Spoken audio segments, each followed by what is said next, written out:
Bhagavata Arahata Samma Sambuddhassa.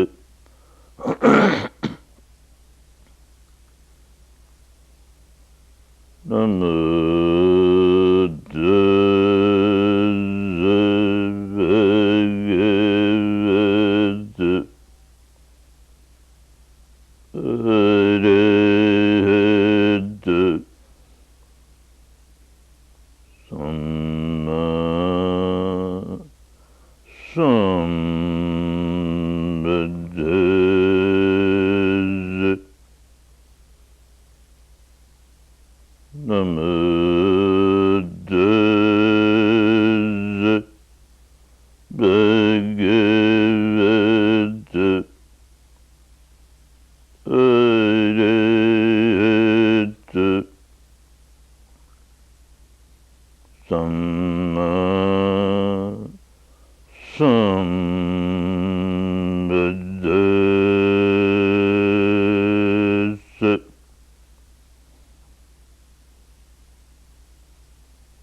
Buddhaṃ saranam gacchāmi,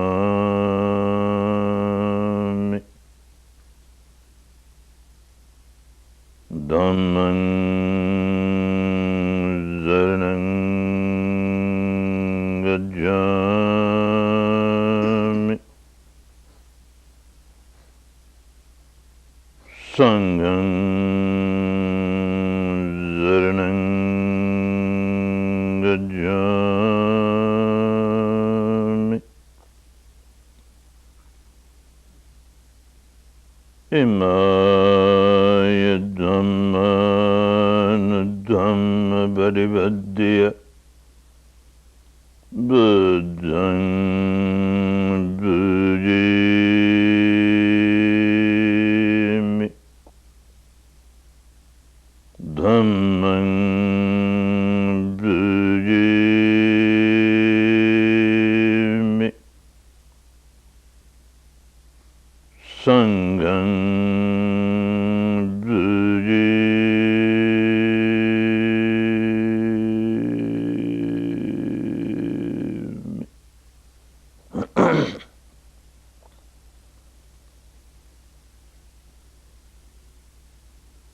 Yeca buddhayati taca, yeca buddhayanagata, paccapannaca ye buddha,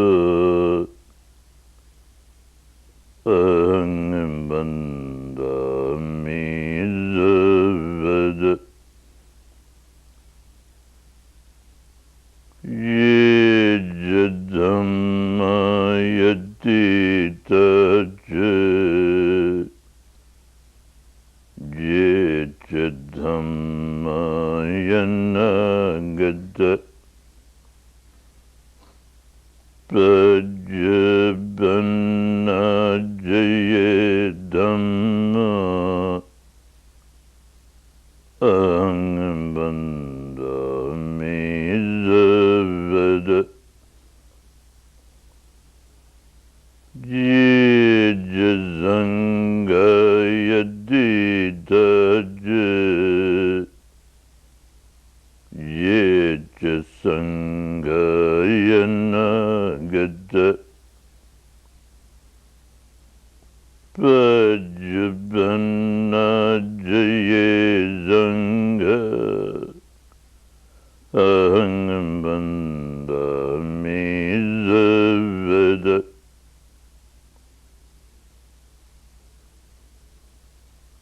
Nadime saranam anyam buddha me Varan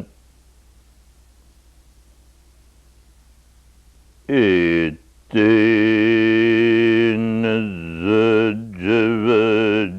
Zajavajene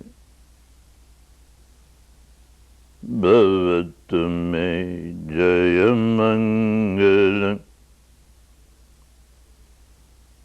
Nadhime Zaranang Anyang Dhamma Me Zaranang Varan Etin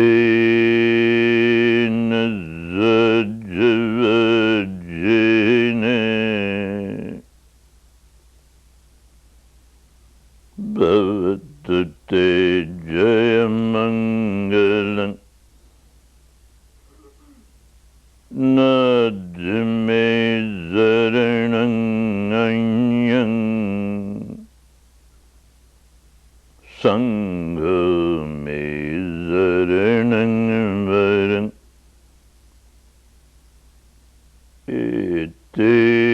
Etin Sajavajene Bhavatu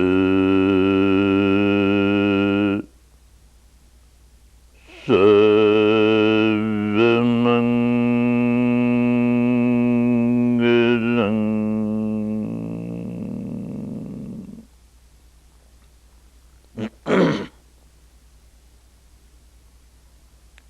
Itipitsu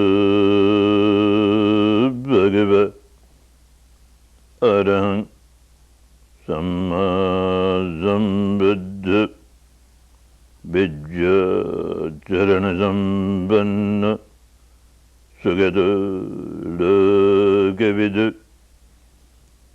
Anuttara Parisadam Masaradi Sattha Deva Manussanang Buddha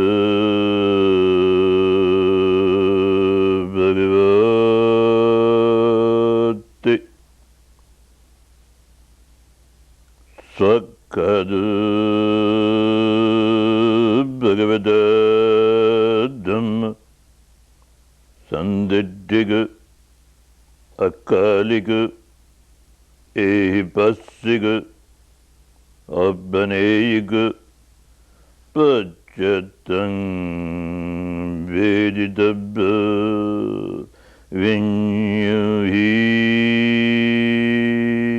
Vinyuhiti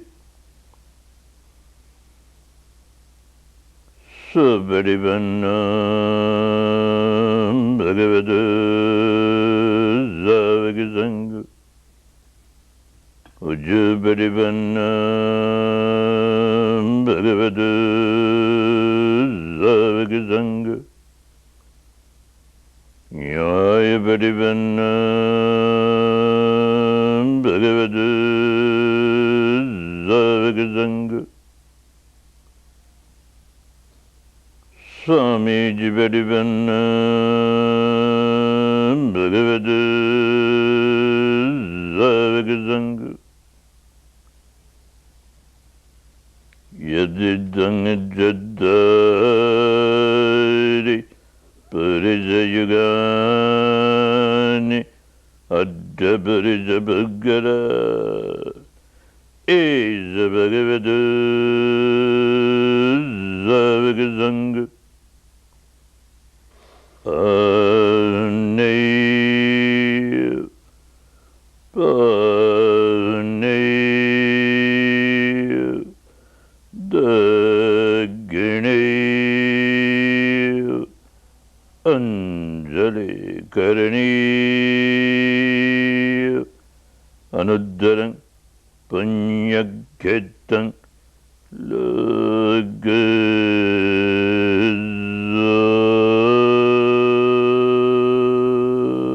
Lagazati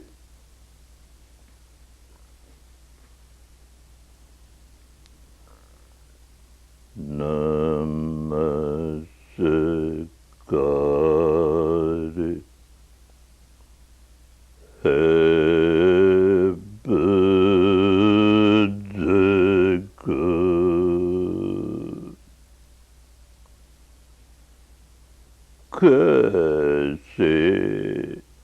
Karuna Gar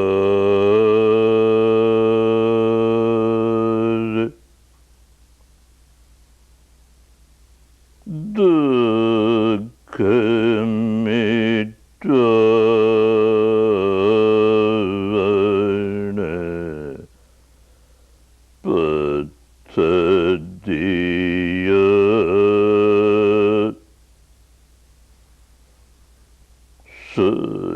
Sakhi Karana Sanza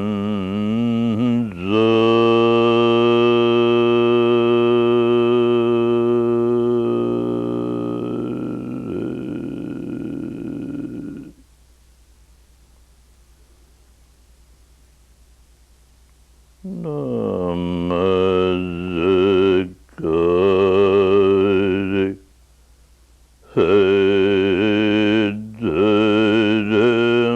Hadaramaka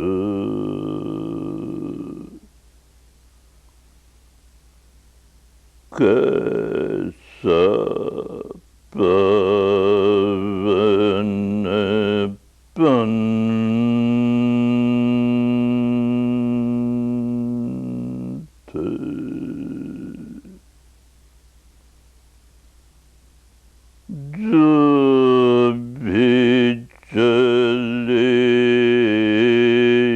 Jabichalesa Pantapare Vai Banagaye Santa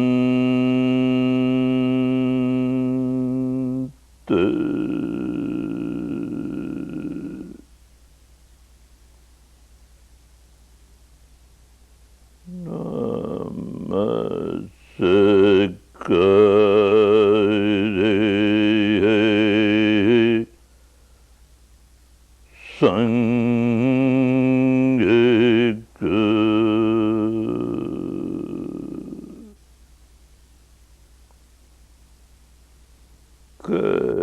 Kase Shravaka Santa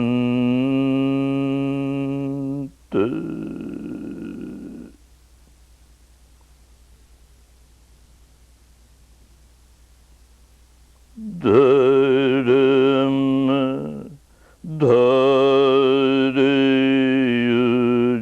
Dharayujale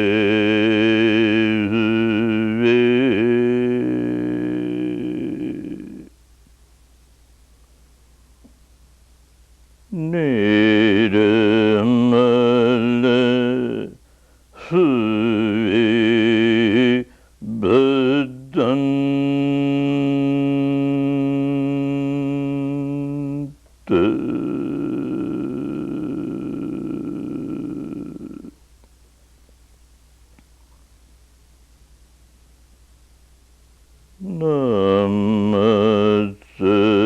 Namaskar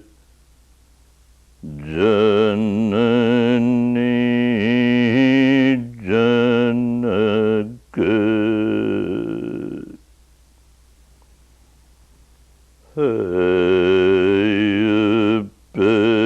Hayapakar Ananta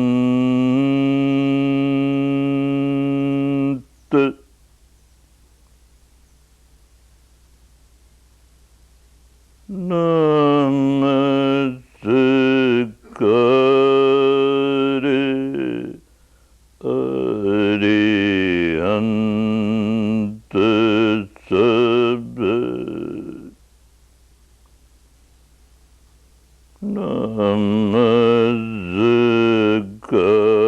Namaskar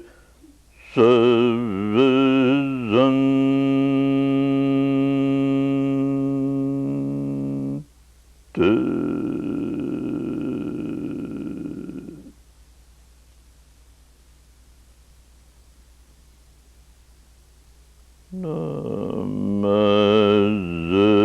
Namaskar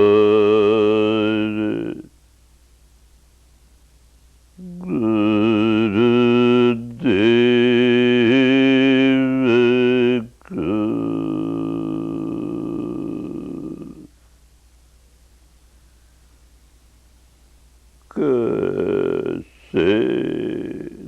sant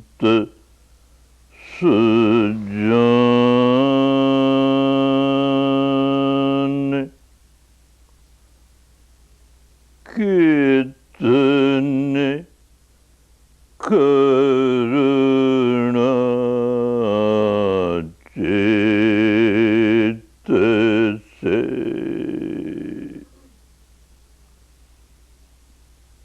diya dharam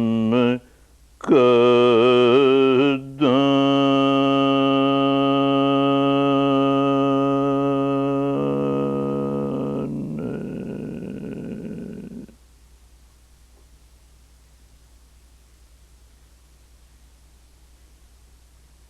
asa chakaya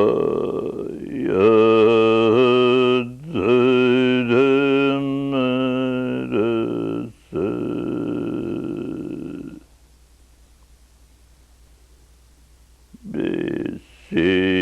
besiyana rasana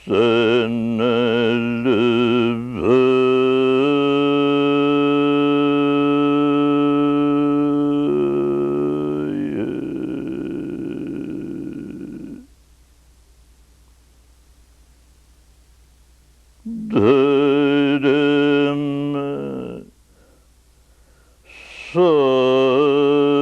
sariya sadiya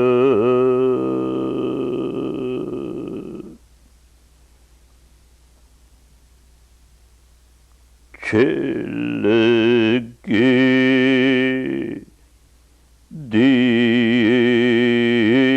dichura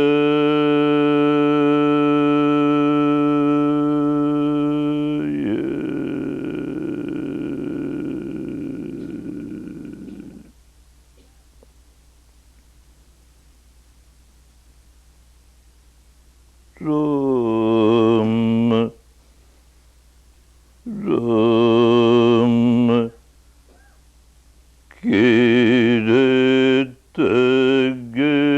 Kiritagirva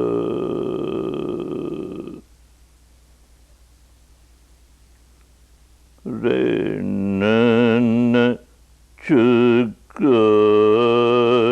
Chukaya Jaya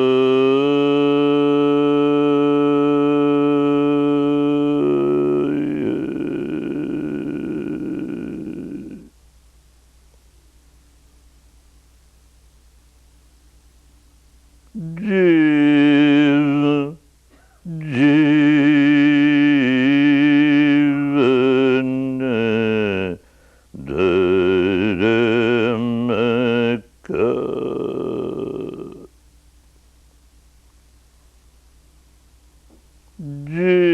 Jiva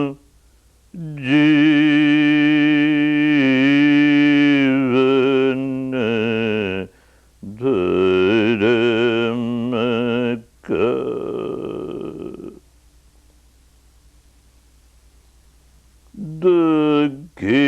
Dakiyan ki seva karun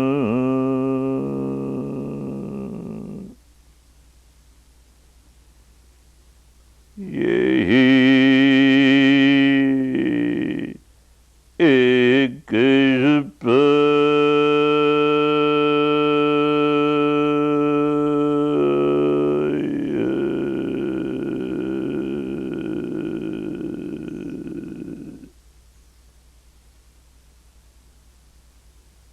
Issa seva ke punya se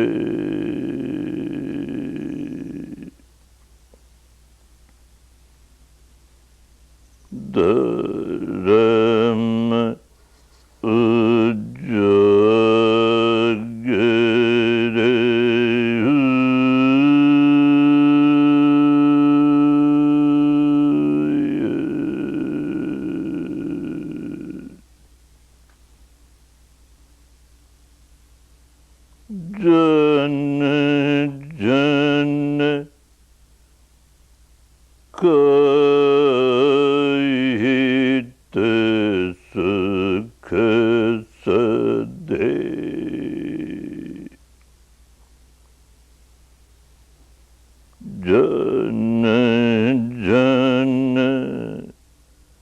Mangale Savaka Mangalam Bhavatu Sava Mangalam Bhavatu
Sarvamangalam.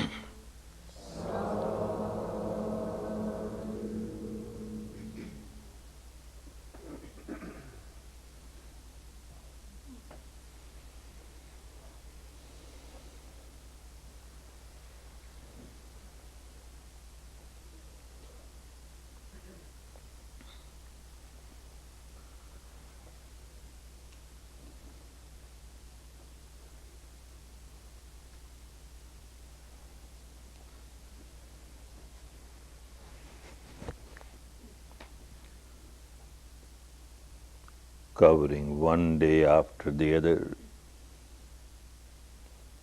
one day after the other, we have come to the closing day of the 10 days Dhamma seminar. When you started your work, you surrendered yourself, surrendered to this technique. It was very essential. Otherwise, one does not give fair trial to the technique. One joins a camp like this to give a trial to the technique, to give full justice to the technique. And that is possible only when one works exactly as one is asked to work. And that is possible if one surrenders. Otherwise, all the 10 days one keeps on generating doubts, skepticism, and one does not work. If one does not work, how can one understand the real benefits of this technique? And even if one works and works by mixing some other technique along with it, one has not given a fair trial to the technique, because then one will remain confused about the benefits that one has received. One may be thinking that I got this benefit because of the technique which I mixed with it. One will not be sure that the benefit is because of this particular technique. So without mixing anything else, one has to give a fair trial to the technique. For that purpose, surrender was very important. You all surrendered. You worked very seriously, diligently, honestly, and gave full justice to the technique. This surrender was only for 10 days. Now 10 days are over. You are your own masters. Dhamma does not want you to depend on anyone. Dhamma always makes you self-dependent, independent.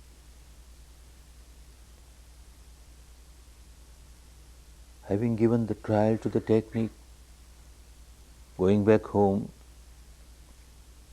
very calmly, you will review.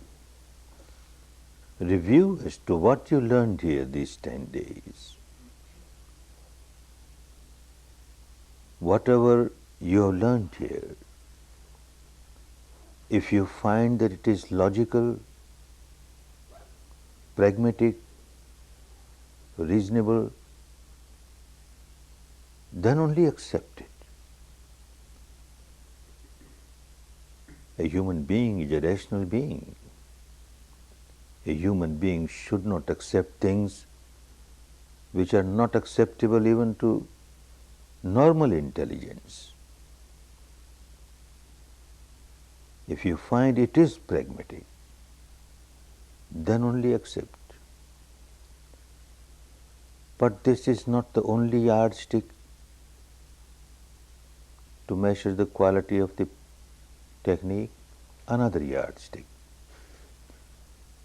There are so many things in the world which look very pragmatic, very rational, but they don't give us any benefit.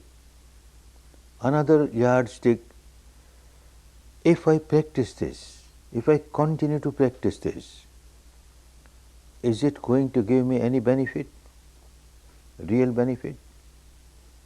Tangible benefit? Then only one should accept, otherwise not. This is not something for intellectual entertainment.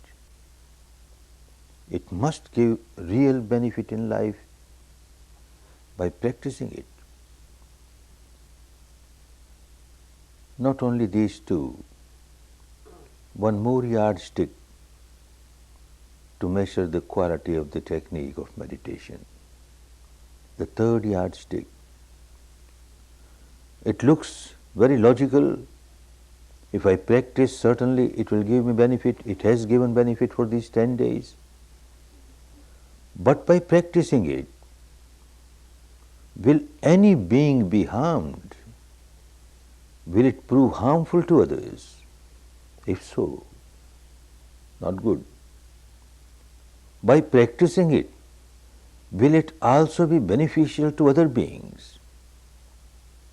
If so, acceptable. If something is acceptable by using all these three yardsticks, then an intelligent person, a wise person, should have no hesitation to accept it. And a real wise person, when he accepts, she accepts, it will not be acceptance merely at the devotional level, emotional level. It should not be an acceptance merely at the intellectual level. Now the acceptance should be at the actual level, at the level of practice. Then only it will give benefits throughout the life. When one finds that it is acceptable at the actual level, then one surrenders. 10 days ago you surrendered because you were asked to surrender. Without surrendering, you would not have been able to give a fair trial to the technique. Going back home, when you decide to surrender, it will not be because somebody asked you to surrender.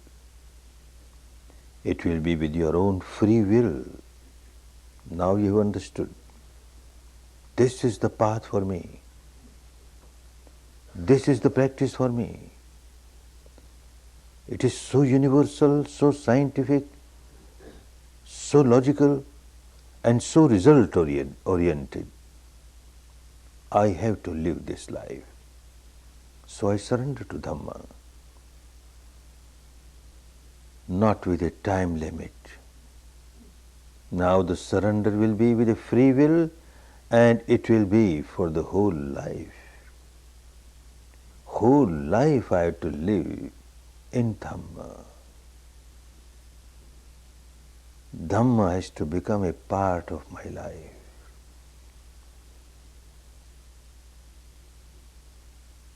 Without Dhamma, the life will be purposeless.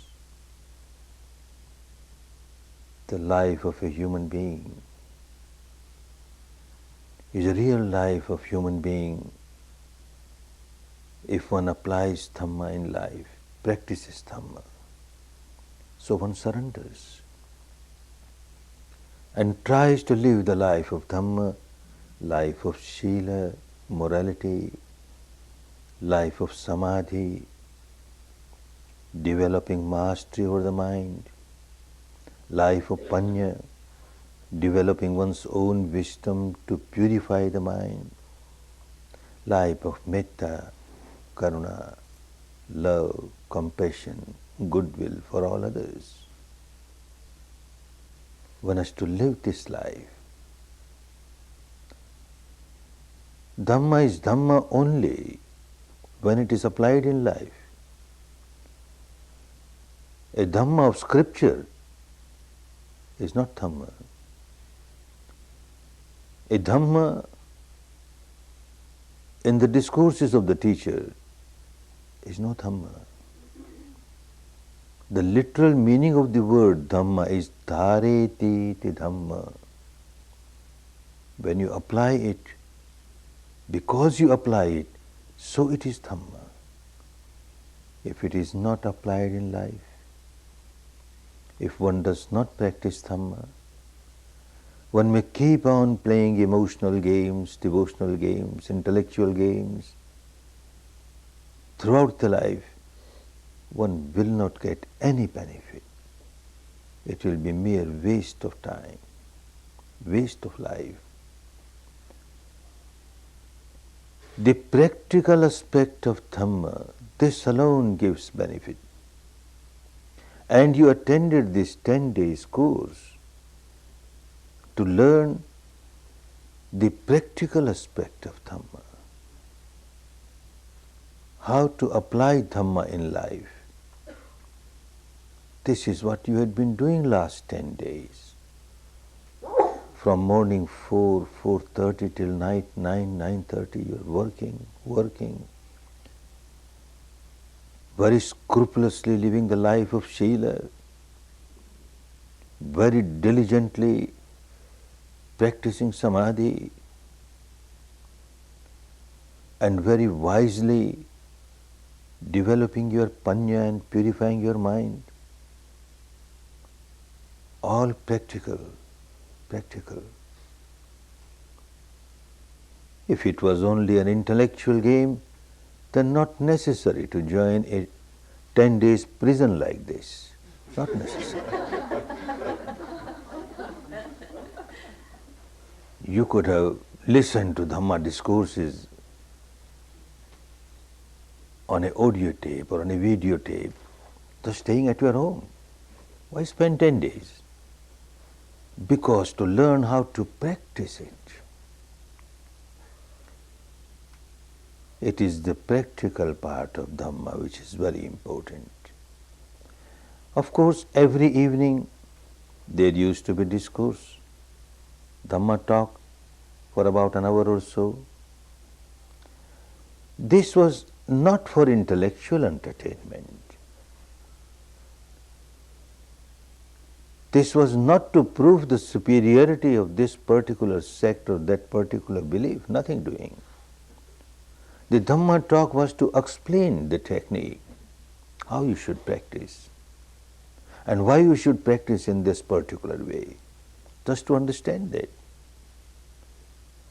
But when Dhamma talks are given, although they are meant to explain the practical aspect of Dhamma, but intentionally or unintentionally, at times the theoretical aspect of Dhamma comes to light in these Dhamma talks. And at times, someone may have difficulty to accept certain part of the theoretical aspect of Dhamma. Dhamma is universal. Therefore, people keep coming from different sects, from different communities, from different religions, from different beliefs, from different traditions, having different dogmas. They are all welcome. Because Dhamma is Dhamma, universal. Everyone gets the same benefit. People coming from different backgrounds, sometimes in the first 10 days, they have some hesitation to accept certain part of the theoretical aspect of Dhamma. So far as practical aspect of Dhamma is concerned, I have not come across a single person coming from any community, any country, any tradition, to have any objection. Any religion worth the name cannot have anything against Sila. Every religion will ask us to live the life of Sila, to live the life of morality. This is what one is doing here. Any religion worth the name cannot have anything against a practice which makes us master of our own mind. To remain a slave of the mind is so dangerous, so harmful. To develop mastery over the mind, and that too with an object which is universal. The object is respiration, which is not limited to a particular sect or particular religion or particular belief or particular dogma. A truth pertaining to your own self, the breath coming in, the breath going out. Nobody ever objects to that. And the practice of Panya, develop your own wisdom and see how you are generating negativities and you become miserable. You stop generating negativities, you come out of your misery, your mind becomes purer and purer. Nobody ever objects. Because again the object is truth, truth pertaining to your own mind and matter. The contact of the two resulting in this sensation or that sensation, natural, universal, not limited to a particular sect, particular community, particular religion. So the practical aspect of Dhamma is always acceptable by everyone, but in theory at times some difficulties arise. So whatever you heard during these 10 days, if any one of you find that certain aspect of the theory is not acceptable, doesn't matter, leave it aside. Accept whatever is acceptable. Later on, when you realize that what I thought was unacceptable is also acceptable now, then accept it. And even if you don't accept the whole life, doesn't matter. You have not lost anything. Practice is more important. So long as you are practicing Sila, Samadhi, Panya, Sila, Samadhi, Panya, you are practicing Dhamma and you get benefit out of it. It is the practical aspect of Dhamma which is of utmost importance, utmost importance. There is a story, a professor, young professor, not matured in life, but very highly educated,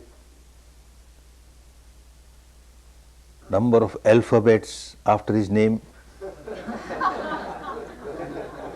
a long tail of alphabets, was traveling by a ship, and in the ship there was also a sailor, a worker there, a very old man, illiterate. Sometimes he will come to the cabin of the professor, listen to his words of wisdom, what an intelligent person, what a learned person, wonderful person. And one day, after some talk when the old man was leaving, the professor asked him, "Old man, have you studied? Have you studied geology?" "What is geology, sir?" "I don't know. I've never been to any school, I've never been to any college. Please tell me, what is geology?" "Geology is the science of the earth. Have you studied?" "No, sir. As I said, I have not studied anything." "Oh, old man, so unfortunate. You have not studied geology. You have wasted 1/4 of your life." The old man, very sad, with a long face, goes out. Such a learned person says, "I have wasted 1/4 of my life." Certainly, I must have wasted 1/4 of my life. Next day when he came, again after long talk, when he was leaving, again the professor asked him, "Old man, have you studied oceanology?" "What is that, sir?" "The science of the ocean, the sea." "Oh no, sir, I have not studied anything." What an unfortunate person. You wasted half of your life. Old man, very sorry, I wasted half of my life. And third day again he was questioned, "Old man, have you studied meteorology?" "What is this, sir? I never heard this name." "Science of the wind, the rain, the weather." "No, sir. As I said, I have never been to any school or college. I have not studied anything." "Old man, you are so unfortunate. You have not studied geology, the science of the earth on which you are living. You have not studied oceanology, the science of the sea on which you travel every day. You have not studied meteorology, the science of the wind, the rain, the weather which you encounter every day. Very unfortunate. You have wasted 3/4 of your life." "Old man, very sorry, I wasted 3/4 of my life." The next day it was the turn of the old man. He came running.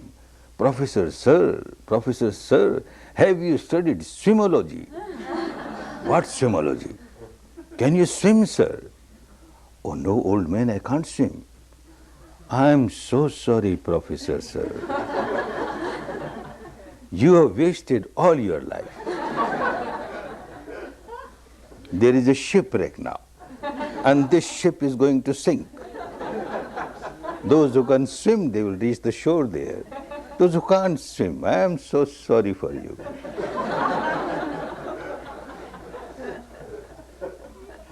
We may learn all the logies of the world, and we don't learn swimology, then what's the use of all these logies? And swimology also, if you keep on reading books on swimology and keep on discussing about swimology without touching the water, then what is the use of this swimology also? One has to learn actually how to swim, because one has to swim the ocean of misery and reach the other shore, free from misery. And this is Dhamma. This is the practical aspect of Dhamma. This alone gives benefit. Mere intellectualization does not help. Mere devotionalization does not help. The actual experience, and these 10 days, this is what you were doing. As I said, the practical aspect is of utmost importance, but in theory, if you find some difficulty, take it out, nothing wrong. Again, there is a story in our country. A mother, out of all the love and compassion and goodwill, prepared a very delicious dish for the child. Very delicious. We call it a dish of kheer, milk pudding, made from very good quality milk, very good quality rice, and sweet and dry fruits, etc. A very delicious dish. was offered to the child. And he says, no, I won't take it. Hey, what's wrong? I won't take it. It is not in my plate. My plate is more important. Mother had to give the dish. All right, your plate. Take it in your plate. Be happy. Again he says, no, I won't take. Now it's your plate. Why not? Oh, there is a small black little stone in it. I can't take it. It is not black stone. It has its own taste. It is cardamom. You try, it is so good. No, I can't take it. There's black stone in it. There's black stone in it. Poor mother, what she will say? She says, all right, if you think this is black stone, take it out. Enjoy the rest. Later on, when you realize that this is also tasty, then enjoy it later on. But now take it out. Enjoy the rest. The mad child will throw away the whole plate. There was a black stone in it, there was a black stone in it. So don't throw away the entire theoretical aspect of Dhamma. Whatever you find black stone, take it out. Enjoy the rest. The mother has given with all the goodwill, with all the love, with all the compassion. Actually, there is nothing like black stone. But because of the traditions, one comes from a particular tradition, one may feel, no, this is not good. First thing, it must be in my plate. That means the terminology, the words must be the same as used in my tradition. Otherwise I can't accept. All right, your terminology. Dhamma is Dhamma. Terminology doesn't matter so long as you understand the essence of Dhamma. And then any difficulty in the theory, take that out and later on you accept it. But the practical aspects, nothing has to be taken out. Shila, Samadhi, Panya, nothing has to be taken out. Practicing here for 10 days, you took just a very tiny step. Path is very long. That has to be accepted. It's a very long path. A lifetime job. Maybe a few more lives. It is a long path. But however long the path may be, the longest path starts with the first step. One was not taken even the first step on the right path, there is no hope for this person to reach the final goal.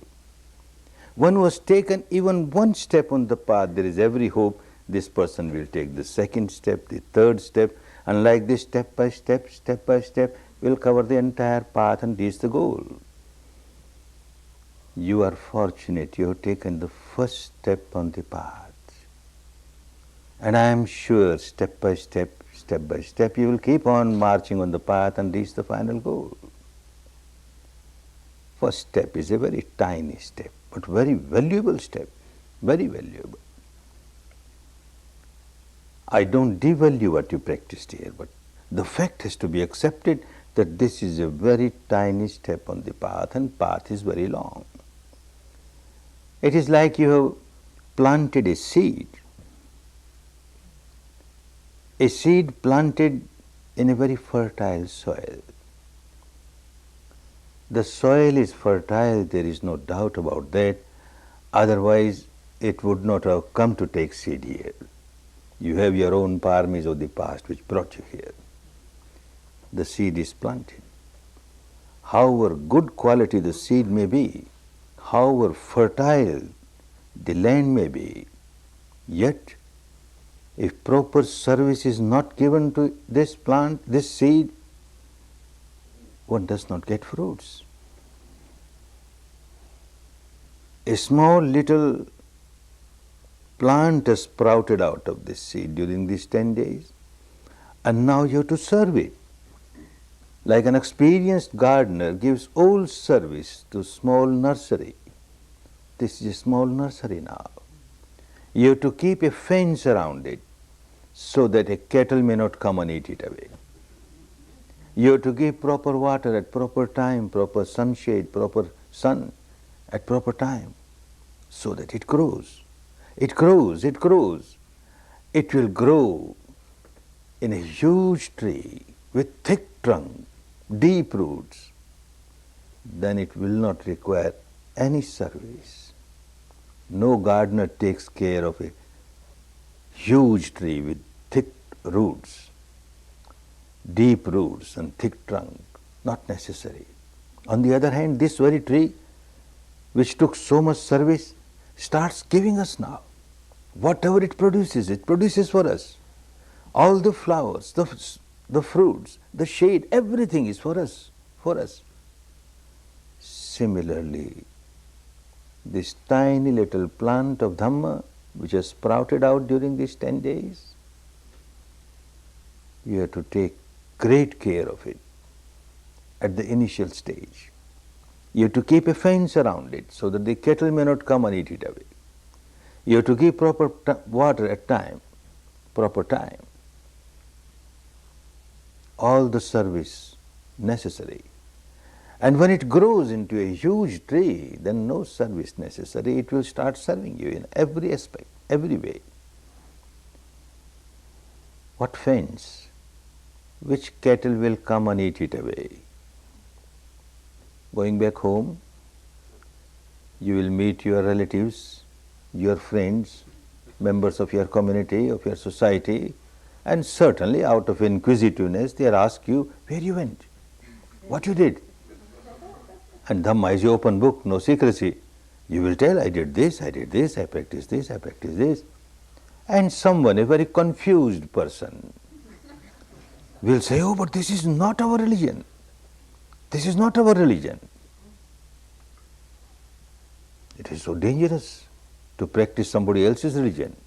Better die in your own religion, then practice somebody else's religion. And you will get frightened. And you stop meditation. Oh, the cattle has eaten away the plant, gone. You keep a fence. What fence? You tell this person, well, look, whatever I am practicing is within this fence, not beyond the fence. And within the fence is Sila, morality. If I live the life of morality, what objection you have got? How I am harming you or how I am harming the tradition? No harm. Within the fence is Samadhi. I am trying to be master of my own mind. I am trying to concentrate my mind with the help of respiration. What objection? There can't be any objection. Within the fence is Panya, wisdom, to eradicate impurities of the mind, to come out of the complexes at the deepest level of the mind. What objection? And within this fence is developing the good qualities of love, compassion, goodwill, service to others, selfless service. What objection? Nobody can object. Your plant is saved. No cattle is eaten up, and it will keep on growing. But you have to water it every day, morning and evening, 1 hour in the morning, 1 hour in the evening, minimum. You have to water it. A new student sometimes feels very hesitant. 2 hours of my day? I am such a busy person. How can I spare 2 hours every day? Oh no, this is too much. Initially, it looks too much. It is not too much. For the first 1 year, you have to take a very strong adhitthana, strong decision. Let me lose anything at the mundane level, I don't care. But I will practice every day, morning and evening, 1 hour. And you won't lose anything. This is only to have a strong decision, adhitthana. Initial difficulties will be there. Like coming to a course, on the 4th day you are given adhitthana. For 1 hour you don't change your position, your posture. So much difficult. And practicing within 10 days, you start sitting easily. So also, initially you will have difficulty, how to spare 1 hour in the morning, 1 hour in the evening. But having this strong determination, within 1 year you find it becomes so easy.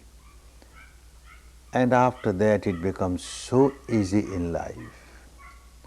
It won't take even 1 year to realize that it is so easy. You will start understanding that I am not wasting 2 hours of my life, 2 hours of my day, every day. your capacity to work will increase.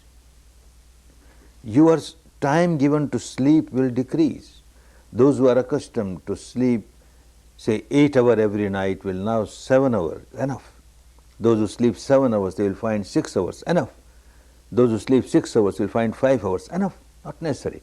So 1 hour you can easily take out of your sleep. And even when you get awakened, are you really awakened?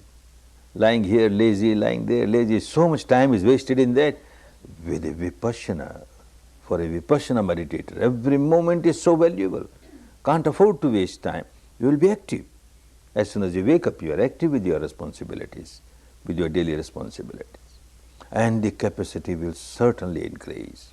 Anyone in any profession, any means of livelihood will find that the capacity to work has increased so much. Before practicing Vipassana, if one used to work 8 hours per day, at the end of 8 hours one felt so exhausted, so tired. Practicing Vipassana morning and evening, whatever work one used to finish in 8 hours, now it is over in 7 hours, in 6 hours, and yet feels so fresh, feels like working more. The capacity increases. Case of my own teacher, Siaji Ubakin, a wonderful person. When Burma became independent, he was made the first accountant general of Burma. He was born in a very poor family. The family had no money to give him higher education. He just had education of high school and then started doing service here and there. Got a very junior clerk's job in the accountant general's office. And by his hard work, perseverance, he reached a certain stage, a junior officer, when Burma became independent. And naturally, independent Burmese government wanted their own nationals to be heads of different departments, and most of the departments were headed by Britishers or Indians, etc. In the accountant general's office, they found this person, Ubakin, although a very junior officer. He was the only Burmese officer, so they made him the accountant general, the first accountant general of Burma. Before he reached that stage, he had started practicing Vipassana. When he was a junior clerk, he heard that on the other bank of the river there is a teacher, a farmer, who is teaching Vipassana. Anybody who has got seed of Vipassana from the past, a seed of Dhamma from the past, cannot resist. As soon as one hears Vipassana, oh, it is for me, I better go and try, I better go and try. And this has started happening in him. I must go and try. This is wonderful. But the high officials won't give him 10 days leave. They say this is the time of budget. Every staff is needed so much, so badly, we can't give you leave. And he says, but I have to go. You even cut my salary for 10 days. No, nothing doing, you can't go. If you go, you will be dismissed from the service. He can't resist. He went. He went away. After 10 days, in 10 days, because of his past paramis, he reached such giddy heights in Vipassana, practiced so much. But when he came back, there was a doubt that perhaps he will be dismissed. Came to the office, and yes, on his table there was the envelope, official envelope. He opened it. And this message says that you are promoted. Now you have become the superintendent of the office, chief superintendent. Your salary goes 50% high. This does not mean that everyone who have come here will get a letter of promotion going there. Who knows, there are cases, people keep on writing me that after coming back from the course I got this, I got that, but this is not a guarantee, it happens in different cases. It happened in the case of Ubakin, and then he kept on getting promotion after promotion. He became accountant general of Burma. And the accountant general's office, like many other offices, lot of corruption, lot of bribery. People who have to take their legitimate money from the government, and the application is filed there, certain percentage was deducted, and was distributed right from the Attorney General to the Accountant General to the peon. They are so good at accounts, so they know what proportion who should get. Now Uba Khin is Accountant General, such a Dhamma person, not possible. And he was a very strict disciplinarian. He issued an order that any application comes to the office, the concerned person must give a decision within 48 hours. If there is a complication, one cannot take a decision, bring it to me. I will take decision. One is not taking decision, not bringing the case to me, has bad intentions. He will be dismissed. But that alone did not work. It was Dhamma. In his office itself, he started teaching Vipassana. He went to the Prime Minister and told him, "Sir, you made me Accountant General, good. But look, there is so much corruption everywhere. And unless people practice Vipassana, they can't live a real moral life, a good life. Permit me to have one room where a few workers of this office every month take a course of 10 days. The Prime Minister was also a very good dharmic person. He wanted the administration to become very pure, good. He says, all right, go ahead. And every month there is a 10-day Vipassana course in the office of Accountant General. And that started giving result. In a few years' time, it was a talk of the town that in Accountant General's office there is no more bribery, no more corruption. And the Prime Minister calls Uba Khin. How is it? But is it good or bad? It's very good, Uba Khin. But I want this to happen in other ministries, other departments. Look, that department, this department. Sir, I am a civil servant, you transfer me there. I will start working the same thing there also. Oh, no, no. If I transfer you somewhere, then again this department will sink. So you be here. And at the same time, you look after this, you look after that. There was a time when he was head of 4 departments. So huge responsibility. And yet, kept on working so smilingly, giving wonderful results everywhere. It was said about him that in whichever department he will go for 1 hour or 2 hours or 5 hours, and any number of files that will come, any number of cases that will come on his table, when he leaves that office, not a single case is there on the table. He gives decision on every case, however complicated it may be. The mind becomes so clean. Any problem, you can go to the depth of the problem and give a quick result and right result. The capacity increases manifold, manifold. One works so much. Vipassana does not make one inactive. One becomes so active, capacity to work so much. People keep on asking me that this teaching is not to crave, not to have attachment. Without craving, without attachment, how can we work? How can anybody work? People work because they crave. People work because they have got attachment.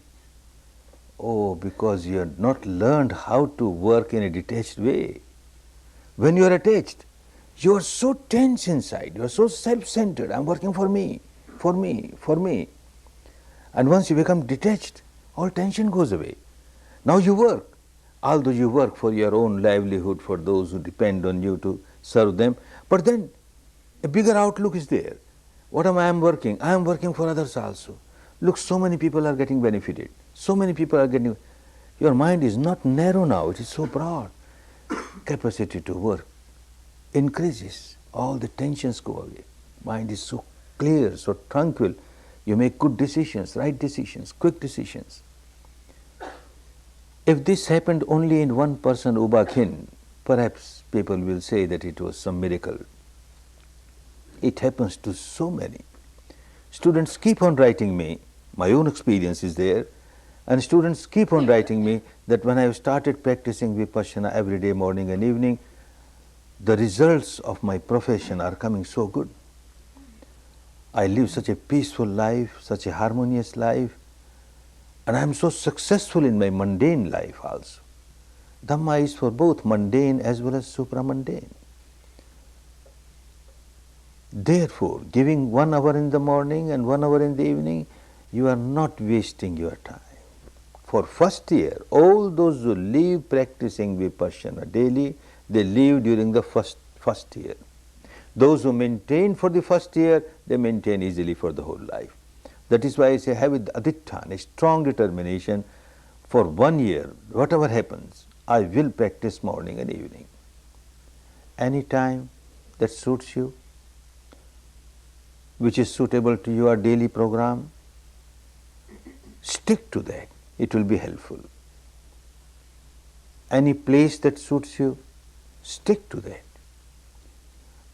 On that place, maybe just 2 feet by 2 feet your seat where you sit and meditate, no other activity should be done there except Vipassana, then you will grow vibration there. Later on you will start feeling good vibration where you daily meditate on the same seat, like you get good vibration coming to a center like this where people only meditate Vipassana, no other activity. Similarly, in your house also, if you have a place where no other activity is going on, just meditation, and meditation also pure Vipassana, nothing else added, you start getting very good vibration there. Same time, same place is very helpful, but it is not absolutely essential. Being householder, sometimes you may be traveling, you can't have the same place, you can't have the same time, then any time, any place, but don't miss your daily sittings of 1 hour in the morning, 1 hour in the evening. Besides that, although very little, just 5 minutes, but I have seen it gives wonderful results. When you go to bed, lying down, closed eyes, you feel sensation anywhere, anicca, anicca, anicca, at least 5 minutes before you sleep. And morning as you wake up, you must wake up and it will become a habit. You will wake up with the awareness of anicca, anicca. You sleep with the awareness of anicca, anicca. You wake up with the awareness of anicca, anicca. Just 5 minutes, good enough. You will find whole night this mad mind, the unconscious mind, which keeps on craving aversion, now got a wonderful job. Anicca, anicca, anicca, whole night will be feeling anicca everywhere. It gives wonderful results. Don't miss that. Every day, morning and evening, 1 hour, 5 minutes before bed and 5 minutes when you awaken. Besides that, wherever it is possible, wherever in a village, in a neighborhood, in a town, in a city, where you have a few meditators, Vipassana meditators living together, and you can find a place where at least once a week you can join together, sit and meditate Vipassana. A joint meditation once a week is very helpful, but that is wherever it is possible. Say whole week there was some storm in your life and you could not meditate properly, not even anapana. You can't feel any sensations, your mind is so unbalanced. And then at the weekend, you sit with a few Dhamma brothers and Dhamma sisters, the atmosphere gets charged with the vibration of Vipassana, and your battery gets charged because of that, and you can practice very well, and the whole week, next week, you are strong enough. So this weekly sitting has given wonderful results in many cases, but that is wherever it is possible. Those who live near, and if they can afford, they can come to a center like this. Those people who live near the center, they take advantage of the center. Besides this, again, unavoidable is a 10 days retreat every year. If you really want to get established on the path, if you really want to see good fruits of it in your daily life, that once a week, once a year, a retreat of 10 days is absolutely essential. You can join a camp like this wherever there is a center or wherever other camps are being organized. You don't have such facility, you are living somewhere far, then you can have your own self-course for 10 days. Now you know the technique very well. Just have a room where you can live secluded from others, and there must be somebody who can give you your morning breakfast and 11 o'clock meal. And the same timetable, the same procedure, the same technique, you start.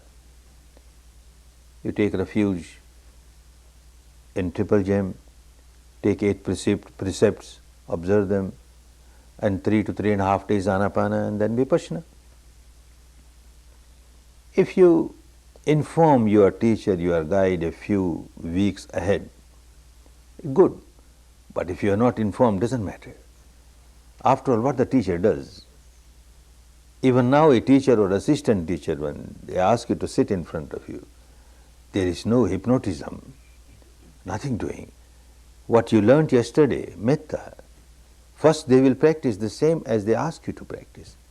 And then they start generating metta. May you be successful. May you come out of your misery. May you not be disturbed by any bad vibration around. This metta, this love, this compassion. And the vibration of metta can reach anywhere, how far you are. So the teacher will just give metta to you, that's all.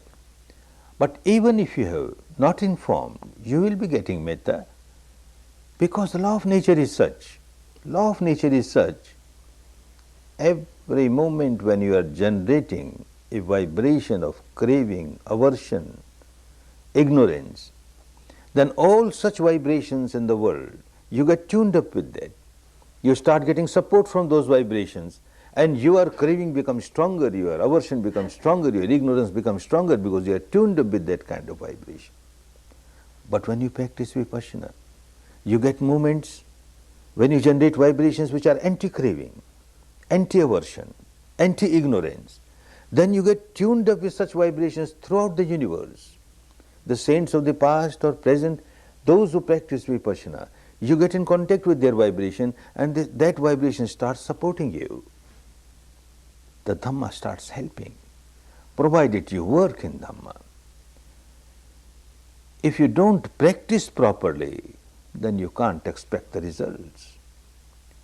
These things which are least, minimum, and are most essential, morning and evening 1 hour, 5 minutes in the night, early morning 5 minutes, wherever possible 1 hour weekly, but 10 days every year must.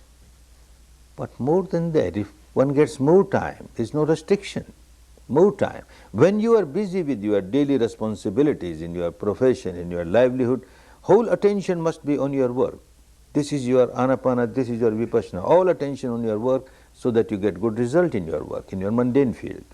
But whenever you are free, even during your daily work, you find that 5-10 minutes you got no work, all right, you are relaxing, open eyes, your mind inside, anicca, anicca, anicca, you become very fresh and again start working. Or somewhere you have to wait maybe half an hour or 1 hour, you got no work, and if you are not a good vipassana meditator, you start boiling, why I have to wait here, and you generate negativity. Now instead of that, you will say, be happy, if I have to wait, I have to wait. All right, I got this opportunity now, anicca, anicca, anicca. You remain so calm, so tranquil, so balanced. Make use of time. Whenever you find you are free, practice Vipassana. Whenever you find you are busy, then be with your work to get good results. Like this, although you have taken a 10-day course in the year and you find you got another holidays, 5 days are there, take a short course, 5 days course. People come to such centers for 2-day courses, weekends. They come Friday evening and go Monday morning. They worked here. They get benefit out of it. So make use of your time. Human life is such a valuable life. Why valuable? Because to purify the mind, to liberate the mind from all the impurities, this can be done only by a human being. Nature has given this wonderful faculty only to human being. What you have started doing, observing the reality inside, making an analytical study of mind and matter, understanding how the misery arises, the defilement arises, how it tries to overpower you, how you can come out of it. This kind of work an animal cannot do, a bird cannot do, a reptile cannot do, an insect cannot do. A human being has been given this facility, this faculty by the nature, or if you want to call the God Almighty, and if you don't use this wonderful faculty given to you, then there is no difference between a human life or a non-human life, makes no difference. You have to make use of the human life by using this wonderful faculty of self-observation, truth observation, and coming out of all the miseries. So whenever you are busy in your mundane life as a family person, then you give all your attention to that, but whenever you have time, give attention to this process of purification, process of liberation. Daily sittings When you take a short course of 5 days or 2 days, then 1/3 of the period must be given to Anapana and 2/3 to Vipassana. But in your daily sittings, just 1 hour is there, morning 1 hour, evening 1 hour, not necessary to give 1/3 to Anapana and 2/3 to Vipassana. Vipassana will remain the main technique. But Anapana should be used as and when necessary, as much as necessary. Any day when you sit for meditation and you find your mind is very agitated, then do Anapana, practice Anapana, 5 minutes, 10 minutes, 15 minutes. If it's very agitated, maybe whole hour, doesn't matter, next sitting will be all right. Make use of Anapana whenever it is necessary. You started your Vipassana very well, in the midst of the hour, some storm arose, and again you need Anapana, start Anapana. So Anapana should be used as and when necessary, but otherwise Vipassana. When you practice Vipassana, I keep on reminding, don't start playing games of sensation. Otherwise, you are going in totally opposite direction. If you get pleasant sensation, a free flow, and you feel very elated because of that, you start generating craving and clinging towards it. If you get again gross sensation, unpleasant sensation, you generate aversion towards it, then it is not Vipassana, it is totally against Vipassana. Understand whatever arises, keep on understanding its characteristic is anicca, anicca, anicca. I have to come out of the old habit of craving, I have to come out of the old habit of aversion, not merely at the surface level of the mind, not merely at the intellectual level. I have to come out of it at the deepest level of the mind, which is called the unconscious mind, which keeps on feeling the sensations and keeps on reacting with craving and aversion. This is what I have to break. And if I multiply the same habit, I am not getting benefit of Vipassana, it is not Vipassana. If you keep on understanding that, you will practice properly and you will get good results. And also see that your practice every day should not become mechanical, moving from head to feet and feet to head, like you count your rosary and you forget what you are doing. This should not become mechanical. Whenever you find it is becoming mechanical and you are forgetting everything about anicca, everything about your craving, aversion or equanimity, then change a little, come back to Anapana. If you are moving fast, start moving slow. If you are moving slow, start moving fast, or start moving this way, this way. Come out of the monotony and don't allow it to become mechanical. The main purpose should always be clear in your mind that I am doing this exercise every day, morning and evening, to change the habit pattern of my life.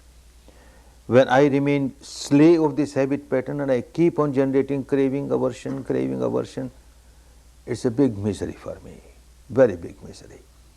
I have to come out of my misery, and when I become miserable, I make others miserable. So I should not become an instrument to make others miserable.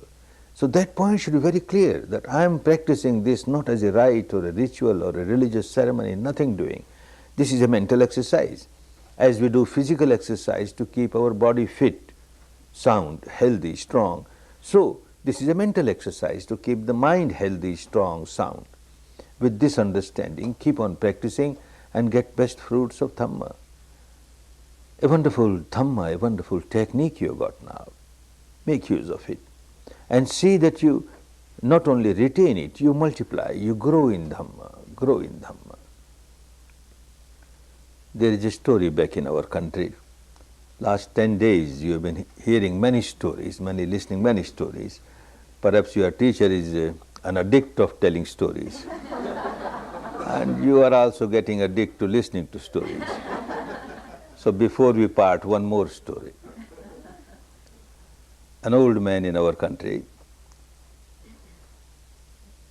a very rich man, he became widower.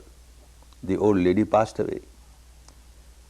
And in our country, and perhaps here also, the housewife is the owner of everything.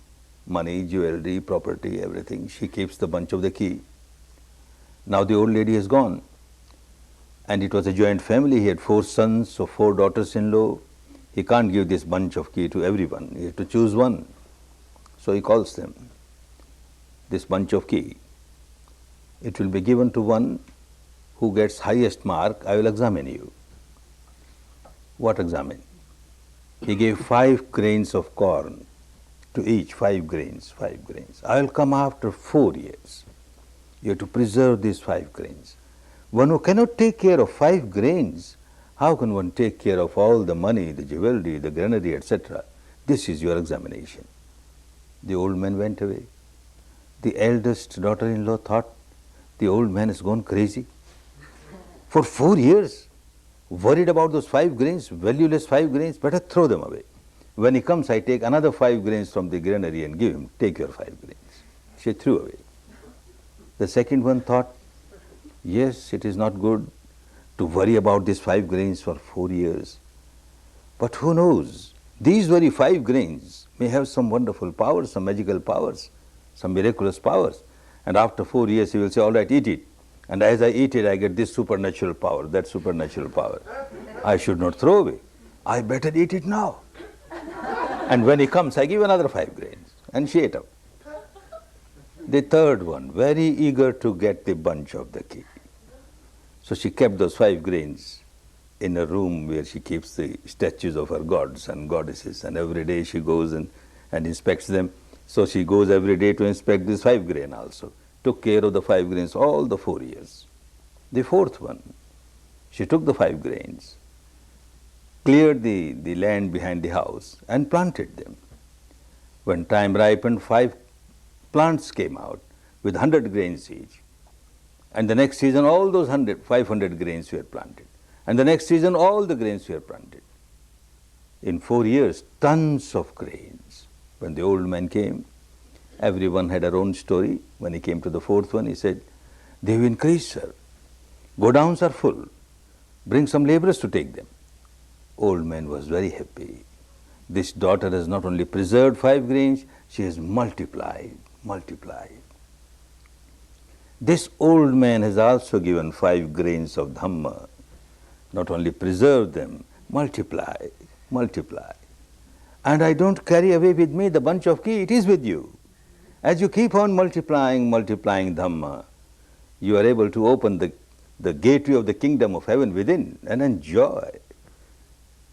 You can open the gateway of the Brahmanic plane within and enjoy. The gateway of the Nibbanic peace within and enjoy. Keep growing in Dhamma. Not to oblige anybody else, for your own good, for your own benefit.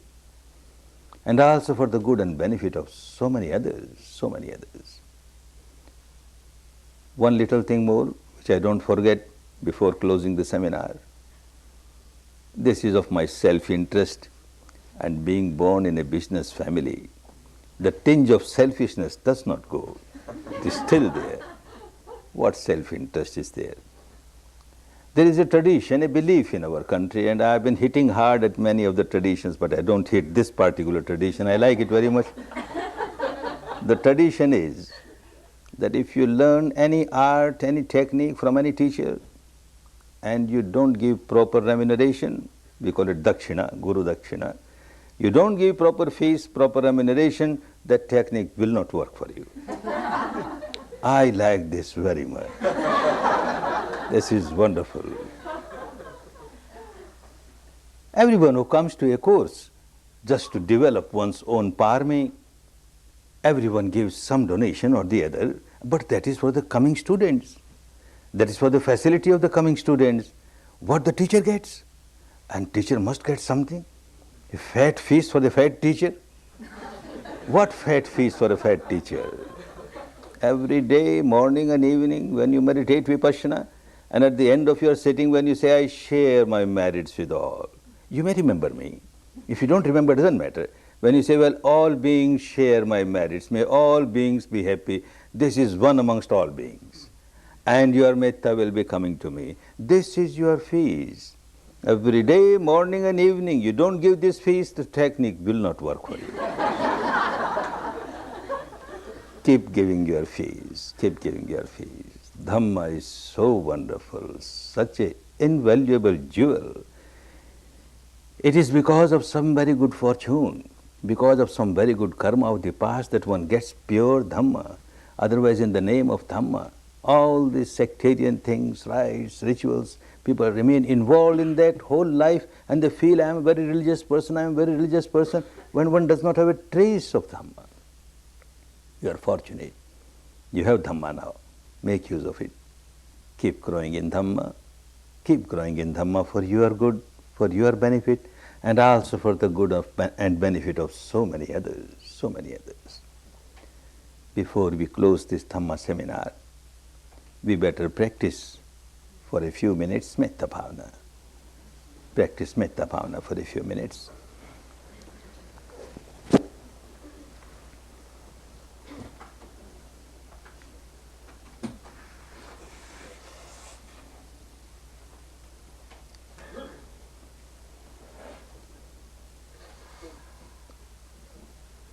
Better share your merits with all beings. Whatever merits you have acquired during these 10 days, and you have acquired enormous merits during these 10 days. Better share these merits with all beings, all beings. Share your peace and harmony with all beings, all beings.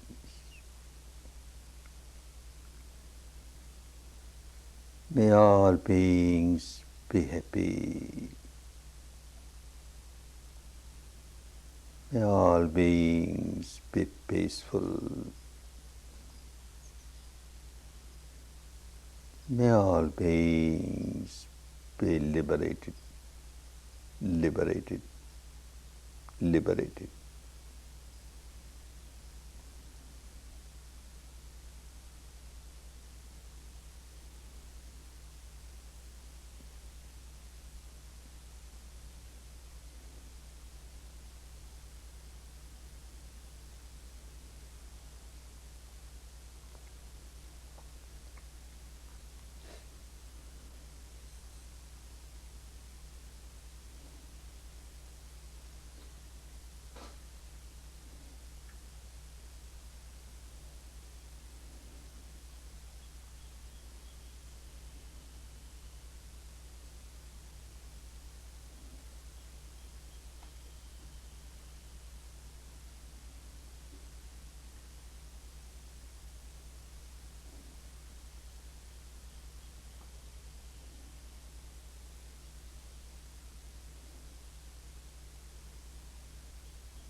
Service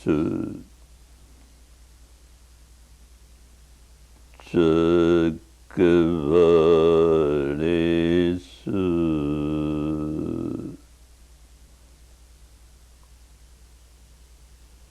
Yaka Deva Chabrahmana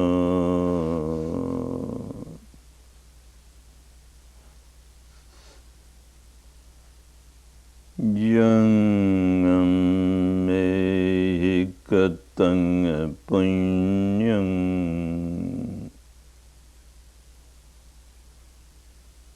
Sarvasambhati Sadhakam Sabetang Yanamodetva Samaga Sasanerata Samadrita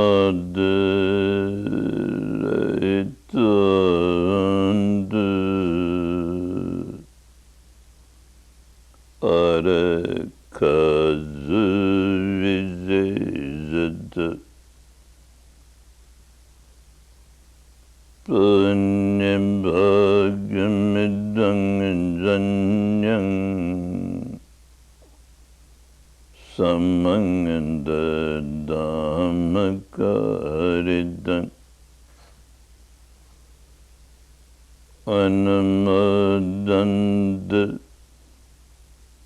tanzambe medine chadu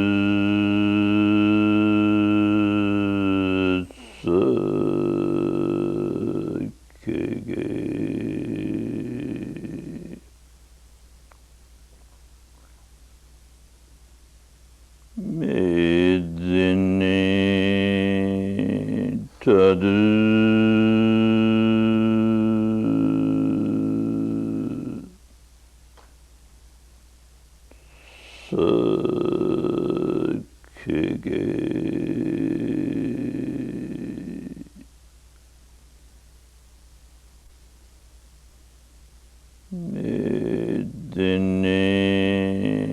medine chadu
makarata sabko kshama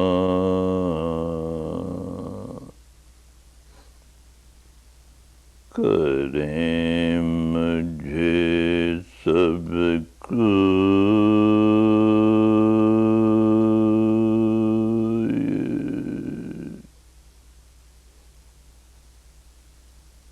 mere to sab mitre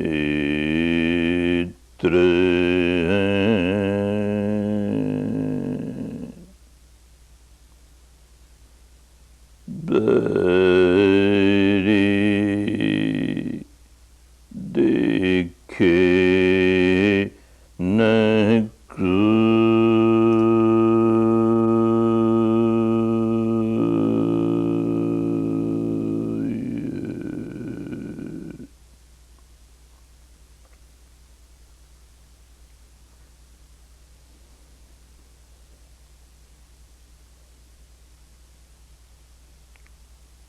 I pardon.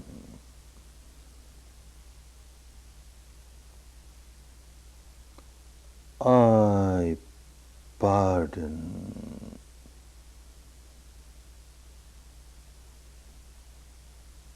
I pardon all those who might have hurt or harmed me,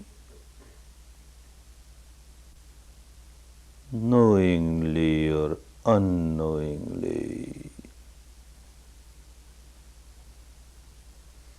intentionally or unintentionally.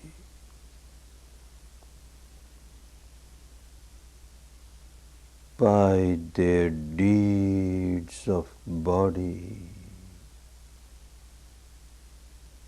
speech, or mind.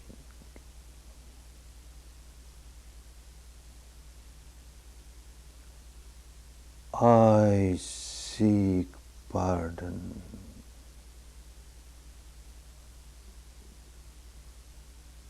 I seek pardon.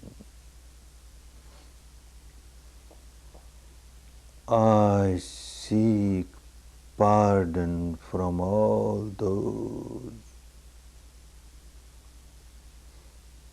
whom I might have hurt or harmed.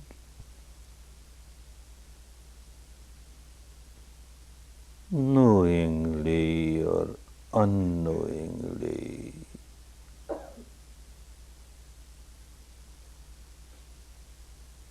Intentionally or unintentionally.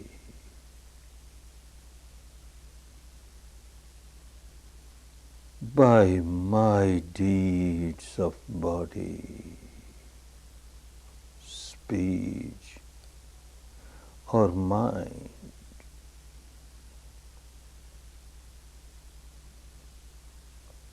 All are my friends.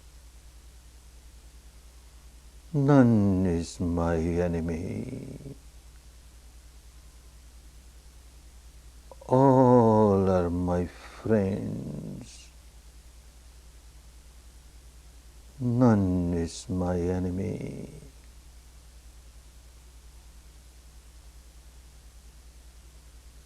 May all share my merits,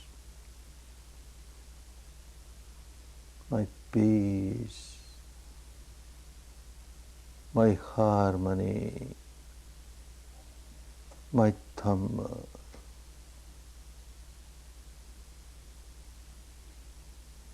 May all be happy, be peaceful, be liberated, liberated, liberated.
नमन करें सब धर्म को,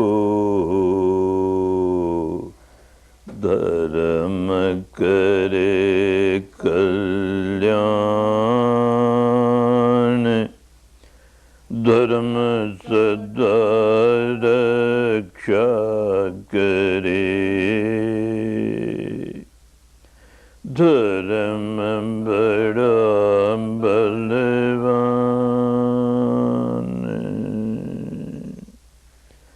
नमन करें सब धर्म को, धर्म करे कल्याण, धर्म सदा मंगल करे, Dharam Bada Balavan